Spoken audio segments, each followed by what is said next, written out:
من الشيطان الرجيم. بسم الله الرحمن الرحيم. الحمد لله رب العالمين، والصلاة والسلام على أشرف الأنبياء والمرسلين وآله الطيبين الطاهرين المعصومين المنتجبين، ولعنة الله على أعدائهم أجمعين من الآن إلى قيام يوم الدين. بسم الله الرحمن الرحيم. كتب عليكم الصيام كما كتب على الذين من قبلكم لعلكم تتقون. هل جزاء الإحسان إلا الإحسان؟ صلوات. اللهم صل على محمد وآل محمد. عزیزان محترم، دوستان عزیز، حضرت موسیٰ علیہ السلام ان کا کام تھا گاؤں گاؤں جا کر تبلیغ کرنا. نبی اور عالم کا کام کیا ہوتا ہے؟ وہ یہ کہ جگہ جگہ جہاں بھی تبلیغ کا موقع ملے تبلیغ انجام دے. چنانچہ حضرت موسیٰ علیہ السلام بھی گاؤں گاؤں جا کر تبلیغ کیا کرتے تھے. چنانچہ آج ایک ایسے صحرا میں وارد ہوئے کہ جہاں پر صحرا ہی صحرا تھا. ایک جگہ پر صرف تھوڑی سی ہریالی تھی اور وہاں پر کچھ گھاس پھوس و درخت وغیرہ پھل وغیرہ لگے ہوئے تھے. اور صحرا میں ایسی جگہ بڑی نعمت ہوا کرتی ہے، کیونکہ انسان کو صحرا میں سائے کی بڑی ضرورت ہوا کرتی. جب وہاں پہنچے تو پتہ چلا وہاں پر ایک چھوٹی سی نہر بھی بنی ہوئی ہے، جس نہر میں ٹھنڈا میٹھا پانی بھی ہے. چنانچہ حضرت موسیٰ علیہ السلام تھوڑی دیر کے لیے وہاں ٹھہر گئے، اس نیت سے کہ اب یہاں پر بیٹھ کر خود بھی پانی پئیں گے، اپنے حواریوں کو بھی کہیں گے کہ آپ لوگ بھی پانی پئیں، آرام کریں. اور حضرت موسیٰ علیہ السلام جن سواری پر چلا کرتے تھے ان کو بھی آرام دیا کرتے تھے. کبھی پیدل چلتے تھے، کبھی گھوڑے پر مثلا. تو یہاں پر آرام کرنے کی نیت سے ذرا سائے کی طرف آئے تو دیکھا کہ بالکل اپاہج شخص وہاں پر موجود تھا، بالکل زمین گیر شخص وہاں پر موجود تھا، جس کے ہاتھ بھی بالکل ناکارہ ہو چکے تھے، جس کے پیر بھی بالکل ناکارہ ہو چکے تھے، جس کے چہرے کی جھلی بھی، چہرے کی چمڑی بھی جل چکی تھی، اور آنکھوں میں حلقے پڑے ہوئے تھے، اور اس کی ظاہری کیفیت تو بہت بری تھی، اور وہ کچھ کام کر بھی نہیں سکتا تھا. وہاں پر پڑا ہوا اکیلا آدمی کیا کرے گا؟ تو حضرت موسیٰ علیہ السلام آگے بڑھے تاکہ اس آدمی کی مدد کرے، کیونکہ مومن کا کام ہوتا ہے جو بھی مصیبت زدہ شخص ہے اس کی مدد کرے. چنانچہ مصیبت زدہ شخص کو دیکھا تو حضرت موسیٰ علیہ السلام مدد کرنے کے لیے آگے بڑھے. جیسے ہی قریب پہنچے تو حضرت موسیٰ علیہ السلام نے اس اپاہج شخص سے کہا کہ بھائی کس نے اتنا بڑا ظلم کیا تو کہ تمہیں اتنے جنگل میں لا کر، صحرا میں لا کے پھینک دیا ایک دم، اور تم بالکل اکیلے ہو. تم جو ہے وہ تم پر اتنا بڑا ظلم کس نے کر دیا کہ یہاں لا کے پھینک دیا اور ڈال دیا ہے؟ تم تو بالکل اپاہج ہو۔ تو وہ اپاہج کہنے لگا یا نبی اللہ، میں شروع سے اس طرح نہیں تھا، بلکہ میں شروع سے بہت عبادت کا شوقین تھا، انتہائی زیادہ مجھے عبادت کا شوق تھا، اس لیے میں شہر سے نکل کر اس جنگل کی طرف آ گیا، شہر سے نکل کر اس صحرا کی طرف آ گیا، اور یہاں پر اس لیے آیا تھا کہ کوئی گھر والے ڈسٹرب نہ کریں، کیونکہ اگر شہر میں رہتے ہیں تو کبھی بیوی آ کے ڈسٹرب کرتی ہے، کبھی بچے آ کے ڈسٹرب کرتے ہیں، کبھی والدین آ کے ڈسٹرب کرتے ہیں، کبھی بھائی بہن آ کے ڈسٹرب کرتے ہیں، کبھی محلے والے اور جاننے والے آ کے ڈسٹرب کرتے ہیں، اور میری عبادت میں بڑا خلل پڑتا تھا، اس لیے کہ شہر میں تو وہ انسان رہے گا کتنا بھی بچنا چاہے، کچھ نہ کچھ جو ہے لوگوں سے تعلق رہتا ہی ہے، اس لیے کوئی نہ کوئی عبادت پہ خلل ہو ہی جاتا ہے۔ چنانچہ میں اپنے شہر کو چھوڑ کے خود ہی اس علاقے میں آیا۔ جب آیا اس وقت میرے ہاتھ پیر اور یہ چہرے کی جھلی، آنکھ کا ڈھلا، یہ سب بالکل صحیح سالم تھا، میں بالکل صحیح سالم آدمی تھا، میں صرف عبادت کے شوق میں یہاں پر آیا تھا، اور اس زمانے میں رہبانیت جائز تھی، اس لیے لوگ عبادت کرنے کے لیے جنگلوں میں نکل جایا کرتے، کیونکہ جو ہے شہروں میں عبادت بھی ڈسٹرب ہوا کرتا تھا، اس لیے رہبانیت جائز ہونے کے نتیجے میں لوگ نکل کر کے رہبانیت اختیار کرتے تھے اور جنگلوں میں جا کر اکیلے عبادت انجام دیا کرتے تھے، جہاں پر کوئی ڈسٹرب کرنے والا نہیں ہو۔ تو یا نبی اللہ، میں شہر سے نکل کر کے اس جنگل میں آیا، اس صحرا میں آیا، تاکہ مجھے کوئی ڈسٹرب کرنے والا نہیں ہو، اور مجھے اتنی عبادت کا شوق تھا، اتنی عبادت کا شوق تھا، اتنی عبادت کا شوق تھا کہ دن رات کھڑے ہو کے عبادت انجام دیتا تھا، نمازوں پر نمازیں پڑھتا تھا۔ میں نے اتنی نمازیں پڑھی کہ ائمہ معصومین کے بارے میں بھی روایت ہے کہ ائمہ معصومین اتنی نمازیں پڑھتے تھے کہ ان کے پیر سوج جایا کرتے تھے۔ تو یہ تو ایک عام بندہ تھا، اس کے پیر سوج جانے کے ساتھ ساتھ وہ کہتے ہیں کہ میں نے نہ گرمی کی پرواہ کی، نہ سردی کی پرواہ کی، نہ ہواؤں کی لہروں کی پرواہ کی، نہ دھوپ کی پرواہ کی، نہ جو ہے وہ سردی کی ٹھنڈی کی پرواہ کی، کسی کی پرواہ نہیں کی، بس میں عبادتوں پہ عبادت کرتا ہی چلا گیا، یہاں تک کہ عبادتوں کی اسے اتنا وضو کیا کہ میرے چہرے کی کھال وہ جل کے رہ گئے، اتنا میں نے وضو کیا، اور دھوپ میں کھڑے کھڑے، سردیوں میں، گرمیوں میں، ہر وقت میں عبادت کرتا رہا، جس کی سے میرے پیر جو ہے کام کرنا چھوڑ دیے، اور جو ہے میں اپاہج ہو گیا، اللہ کی بارگاہ میں دعا کرتے ہاتھ پھیلاتے اتنے ہاتھ پھیلائے کہ میرا ہاتھ بھی شل ہو گئے۔ تو میں تو صحیح سالم تھا، لیکن عبادتوں کے نتیجے میں میرے ہاتھ پیر اور چہرے کی چمڑی جل گئی، اور میں یہاں پر بہت عبادتوں کی وجہ سے خوش ہوں، اور اللہ سے میں دعا کر رہا تھا کہ پروردگارا، زمانے کے نبی حضرت موسیٰ علیہ السلام کو یہاں پر بھیج، تاکہ میں حضرت موسیٰ علیہ السلام سے کہہ سکوں کہ آپ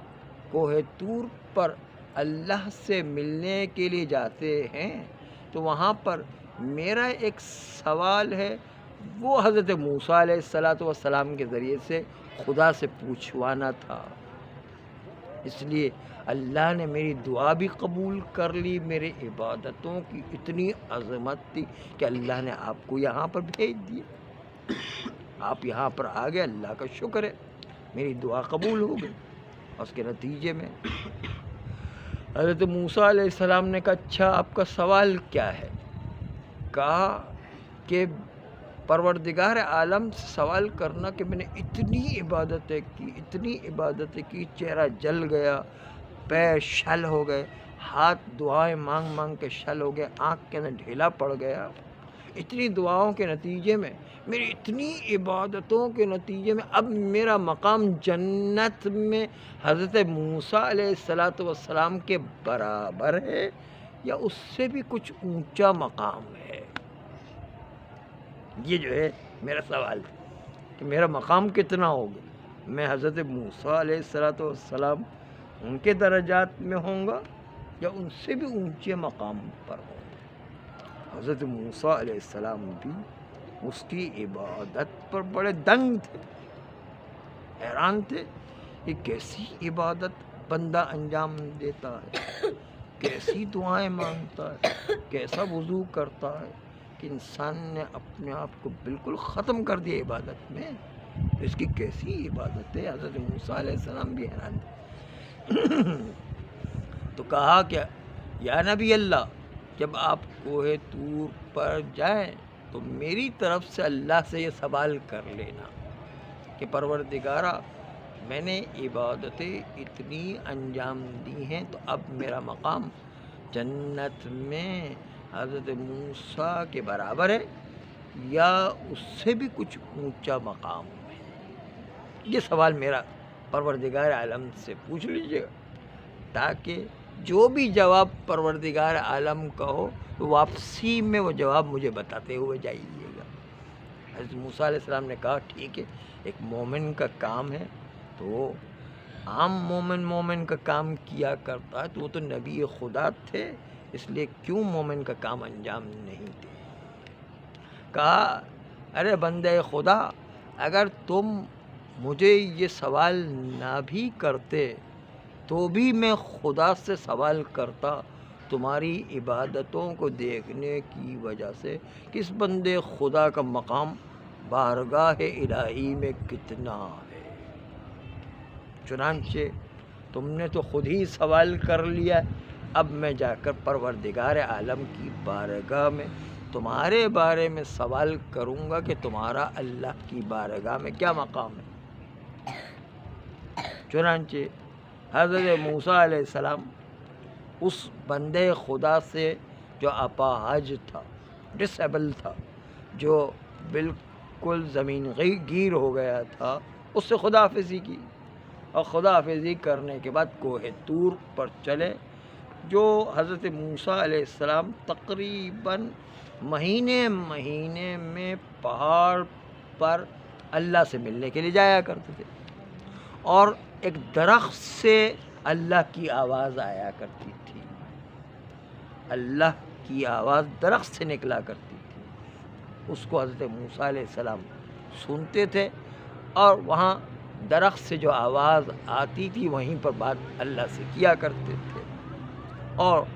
اپنے جو رسالت کے سارے کام انجام دیے تھے پروردگار عالم کے بارگاہ میں پیش کیے، اللہ کی طرف سے جو ڈیوٹیز ملی ہوئی تھی رسالت و نبوت کی وہ لے کر کے جانا ہی چاہتے تھے کہ ایک مرتبہ حضرت موسیٰ علیہ السلام کو بندے خدا یاد آ گیا۔ کہا یا پروردگارا، مجھے راستے میں وہ بندے خدا ملا تھا اپاہج، ڈس ایبل، جو بالکل زمین گیر ہو گیا تھا، اس نے پروردگارا آپ کے لیے ایک سوال بھیجوایا، اور وہ سوال یہ ہے کہ پروردگارا میں نے اتنی عبادتیں کی کہ وضو کر کر کے میری چمڑی ہی جل گئی، دعا کر کر کے میرے ہاتھ شل ہو گئے،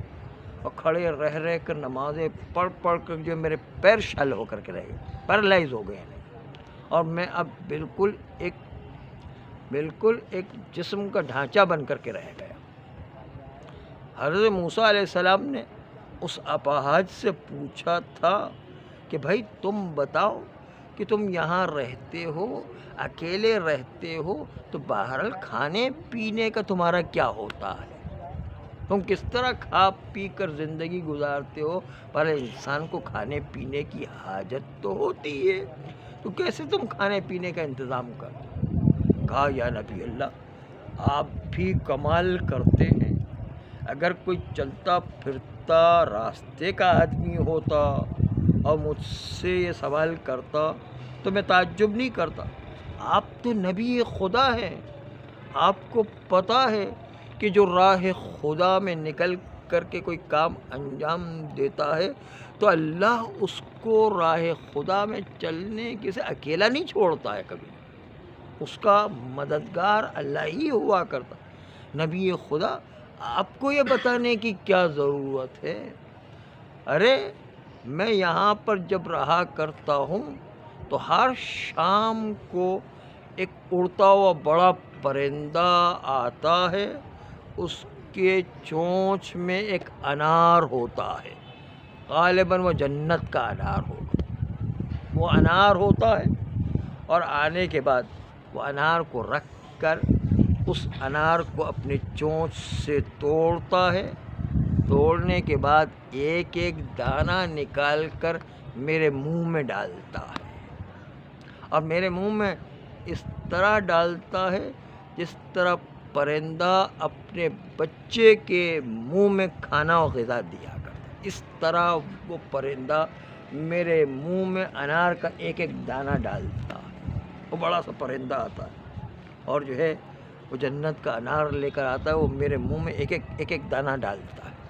اور اس طرح وہ انار کھاتا ہوں، مجھ میں اتنی طاقت آ جاتی ہے کہ میں پھر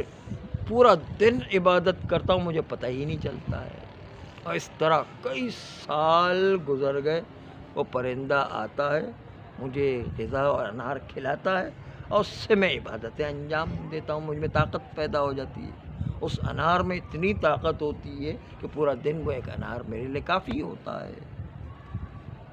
ایک مرتبہ پروردگار عالم کی بارگاہ میں حضرت موسیٰ علیہ السلام نے کہا کہ پروردگارہ، وہ تو اتنی عبادتیں کر رہا ہے کہ میں خود اس کی عبادت سے دنگ آ گیا ہوں، حیران ہوں کہ کتنی زیادہ وہ عبادتیں انجام دے رہا ہے۔ تو اس نے یہ پوچھوایا ہے کہ پروردگارہ، میرا مقام جنت میں حضرت موسیٰ علیہ السلام کے برابر ہے یا اس سے بھی کچھ تھوڑا بڑا مقام ہے؟ یہ سوال جو ہے اس اپاہج نے، اس زمین گیر آدمی نے، اس ڈسیبل آدمی نے مجھ سے پوچھا ہے، تو ایک مومن کا کام تھا آپ کی بارگاہ میں اس کا سوال رکھ دیا ہے۔ پروردگار عالم نے کہا، اے موسیٰ، تم نے یہ کیا کہہ دیا؟ ارے جنت تو چھوڑو، جنت کی خوشبو بھی اس کو سونگھنا نصیب نہیں ہوگی۔ ارے ایک مرتبہ حضرت موسیٰ علیہ السلام کو شوق لگ گئی کہ یہ کیا ہو گیا؟ یہ تو ظالم بادشاہوں کا طریقہ ہوتا ہے کہ جس سے خوش ہو جائے تو خوش ہونے کے بعد کتنا ہی نکما آدمی ہو، کتنا ہی غلط آدمی ہو، اس کو انعامات پر انعامات دیے جاتا ہے، اور کوئی جو بیچارہ عبادت گزار اور شریف ترین آدمی ہوا کرتا ہے اس کو جیل میں ڈال دیا کرتا، سزائیں دیا کرتا۔ وہ تو ظالم آدمیوں کا کام ہے۔ پروردگار تو عادل ہے، اس عادل ہونے کے باوجود اتنی عبادت کرنے والے کو جب تو جہنم میں ڈالے گا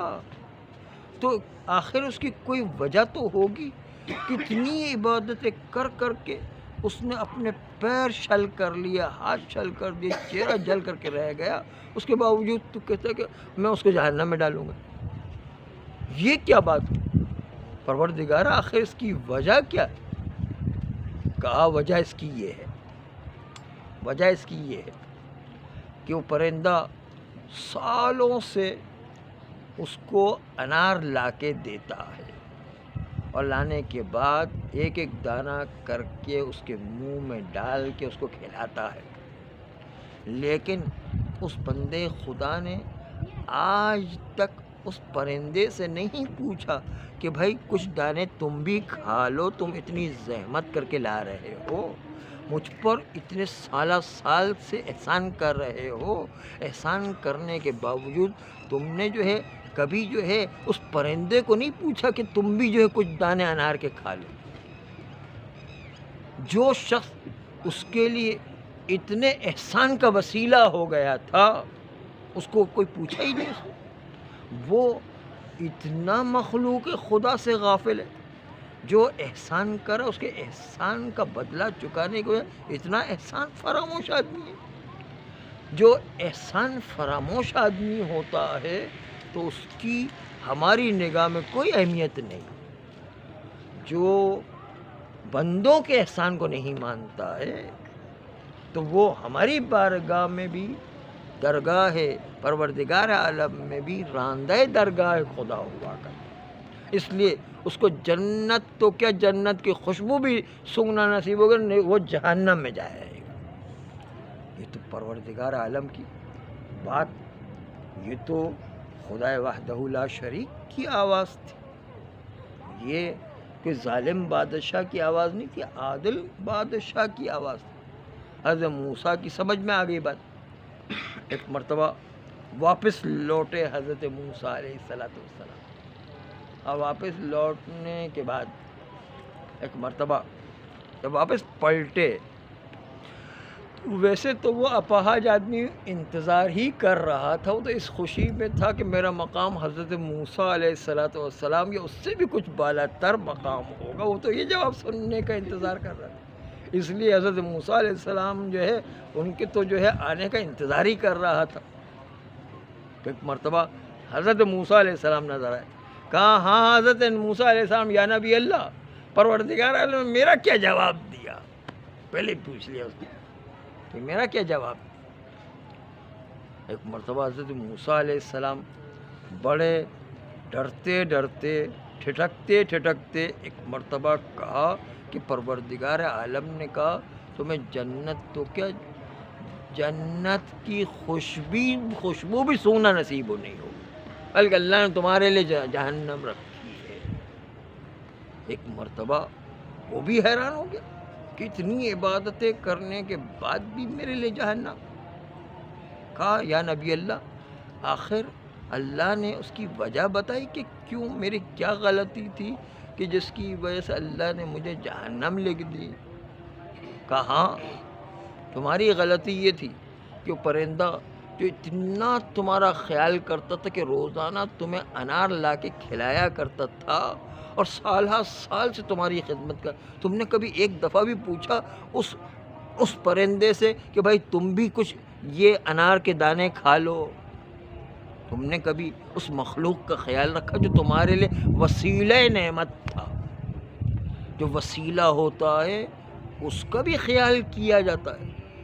کسی سے کہا جاتا ہے بھائی وسیلہ فلاں آدمی بن گیا، تو کہتا ہے اس نے تھوڑی کوئی کام کیا، ہمارا کام تو اللہ نے ہے۔ بھائی اللہ نے تو کیا، اللہ نے، لیکن وسیلہ کس کو مقرر کیا تھا یہ بھی تو دیکھو۔ اللہ نے یہ وسیلہ بن گیا، یہی تو اس کی خوبی ہے کہ اس کو وسیلہ اللہ نے بنایا تمہارے لیے۔ اس کی خوبی تو دیکھو کہ وسیلہ اللہ نے بنایا تمہارے لیے، اس کا خیال کرو۔ تو تم نے اس کا زندگی بھر خیال نہیں کیا، اس لیے جو اللہ کی مخلوق کا خیال نہیں کرے گا اللہ بھی اس کا خیال نہیں کیا کرتا۔ هل جزاء الاحسان الا الاحسان، احسان کا بدلہ سوائے احسان کے اور کوئی چیز ہو سکتی ہے؟ ایک مرتبہ اس اپاہج نے کہا ہاں یہ بات تو میری بہت غلط تھی، اپنے گناہ کا اقرار کر لی کہ میری یہ بات بالکل جو ہے صحیح نہیں تھی، غلط تھی، اور میرا قصور تھا کہ واقعاً میں نے جو ہے اس پرندے کو انار کا کیوں نہیں پوچھا، اتنے سالوں سے وہ میری خدمت کر رہا تھا، اس کے باوجود مخلوق کی میں نے کیوں قدردانی نہیں کی؟ اس نے کہا کہ یقیناً میری غلطی تھی، وہ تھا تو سچا آدمی، اس کو جب پتہ چل گیا کہ میری یہ غلطی تھی، اس نے فوراً اقرار کر لیا کہ ہاں میری یہ غلطی تھی، اور جو ہے اب پروردگار عالم کی بارگاہ میں کہا یا موسیٰ، یا نبی اللہ، آپ ایک اور میری خدمت کر دیجئے، میں آپ کو ایک اور زحمت دینا چاہتا ہوں، اور وہ یہ کہ اللہ کی بارگاہ میں جائیے کوہ طور پر، اور جا کر کے میری ایک اور گزارش پروردگار عالم کی بارگاہ میں رکھی، اور میری ایک گزارش یہ ہے کہ پروردگار عالم کی بارگاہ میں جا کر یہ گزارش رکھے کہ پروردگار جب مجھے جہنم میں جانا ہی ہے، یہ بات بھی یاد رکھے کہ جہنم دو قسم کی ہے، ایک پرماننٹ جہنم اور دوسری ٹیمپرری جہنم۔ پرماننٹ جہنم میں کافر، منافق، مشرک اور دشمن اہل بیت جائے گا، جو اس جہنم میں جائے گا کبھی نکلے گا ہی نہیں، ہمیشہ ہمیشہ جہنم، خالدین فیہا، قرآن کا لفظ ہے کہ ہمیشہ ہمیشہ اس میں رہے گا۔ کون؟ کافر، مشرک، منافق اور دشمن اہل بیت اس میں گیا تو اس کے بعد پھر کبھی نہیں نکل سکتا۔ وہ پرماننٹ جہنم ہے، اس میں سے کوئی نکل نہیں سکتا۔ ایک اللہ کی عارضی جہنم ہو، عارضی جہنم میں کچھ مومنین عارضی طور پر اپنے گناہ کی وجہ سے جائیں گے، اور جہنم میں سے ان کے گناہ کو جہنم کی آگ جلائے گی اور اس کا علاج کرے گی۔ علاج کرنے کے بعد چونکہ علی کی ولایت کو ماننے والا تھا، گناہ بھگتنے کے بعد پھر وہ جنت کی طرف آ جائے۔ یہ ہے عارضی جنت، عارضی جہنم کے بعد جنت کے اندر آ جائے گا۔ تو علی اور آل علی کو ماننے والے ولایت کو ماننے، وہ دوبارہ پلٹ کر کے اگر گناہ ہوں گے تو پلٹ کر کے دوبارہ جنت کی طرف آئیں گے۔ البتہ کتنے عرصے جہنم میں، کتنے ملینوں سال رہیں گے، کتنے لاکھوں سال رہیں گے، یہ نہیں پتہ ہے، وہ اپنے اپنے اعمال کے اوپر ہے، لیکن اس کے بعد بالآخرہ وہ جنت کی طرف آئیں گے، جو جنت اس کو ملے گی تو ہمیشہ ہمیشہ کے لیے ملے گا۔ اور وہ میری گزارش یہ ہے کہ پروردگار عالم سے کہیں کہ جب مجھے جہنم میں جلنا ہی ہے تو مجھے اتنا بڑا بنا دے، اتنا بڑا بنا دے، اتنا بڑا بنا دے کہ جس کے نتیجے میں ساری جہنم میں آ جاؤں اور جہنم میں خالی میں اکیلا جلوں اور سارے باقی بندے مومن جو ہے جلنے سے بچ جائے، جہنم میں باقی جگہ ہی نہ رہنے۔ اتنا مجھے جہنم میں بڑا بنا دے کہ کوئی اور جہنم میں جائے ہی نہیں، میں اکیلے ہی جائے جہنم، مجھے اتنا بڑا بنا دے، اتنا بڑا جسم بنا دے کہ پوری جہنم میں ہی آ جاؤں، باقی کوئی آئے ہی نہیں، تاکہ باقی کوئی مومن کو ہے اس کو جہنم میں جانا ہی نہیں پڑے گا، ان کے جلنے کے وجہ میں جلوں گا۔ تو پروردگارہ یہ اس نے تقاضا کیا، تو حضرت موسیٰ علیہ السلام نے پروردگار عالم کی بارگاہ میں گزارش کی کہ پروردگارہ اب اس کو اتنا بڑا بنا دیں گے تو پھر جہنم میں کس جگہ پر اس کو رکھا جائے گا۔ پروردگار عالم کی آواز آئی کہ یا نبی اللہ، اے موسیٰ، اس کو ہم نے معاف کر دیا اور اس کو پھر جنت عطا کی، اور جنت میں اے موسیٰ تمہارے درجے پر اس کو رکھا ہے۔ کہ پروردگار اتنی جلدی ڈیسیشن بدل گیا، پروردگار اتنی جلدی جو فیصلہ بدل گیا، آخر کس لیے یہ فیصلہ بدل؟ کہا ہاں، اس نے اب باقی مومنین کا خیال کیا، باقی بندوں کا خیال کیا، اور کہا کہ کوئی اور نہ جلے، میں اکیلا جلوں گا۔ چونکہ دوسروں کا خیال رکھا، اس لیے پروردگار نے کہا یہ مجھے بندہ بہت پسند ہے، جو اپنے آپ کو تکلیف دے گا، دوسروں کو راحت اور آرام پہنچائے گا۔ تو اس کے نتیجے میں نے اس کو بخش دیا، اس کے سارے گناہ معاف کرنے کے بعد اس کو اے موسیٰ تمہارے ہی درجے میں اس کو رکھا گیا۔ پروردگار عالم نے اس کے اس عمل کو اس طرح قبول کیا کہ حل جزاء الاحسان الا الاحسان، احسان کا بدلہ احسان کے علاوہ کوئی اور چیز ہو سکتی ہے؟ جب